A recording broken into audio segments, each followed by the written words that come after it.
বুঝান, বুঝাইতে থাকেন, বুঝাইতে থাকেন। যতবার বুঝাইবেন ততবারই সব লেখা হবে। যতবার বুঝাইবেন, হ্যাঁ, ছেলে মানে নাই তার হিসাব আলাদা হবে। আর আপনি যে বুঝাইতে থাকছেন, যতবার বুঝাইবেন ততবারের সব আলাদা।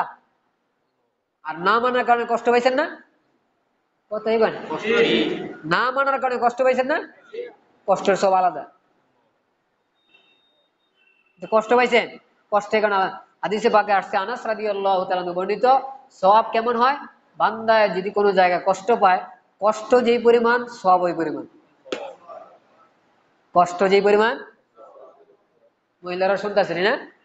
অনেক মহিলারা জানায়, হুজুর অনেক কষ্ট করে আমরা চলি, সারাদিন খালি পাকাই, সারাদিন খালি পাকাইতে দেয়, পাকাইতে দেয়, এত পাকান পাকাই, এরপরও জামাই খাইতে বইয়া একটু লবণ কমাইলে কি করে চেষ্টা দেয়। আমি বলি এই যে কষ্ট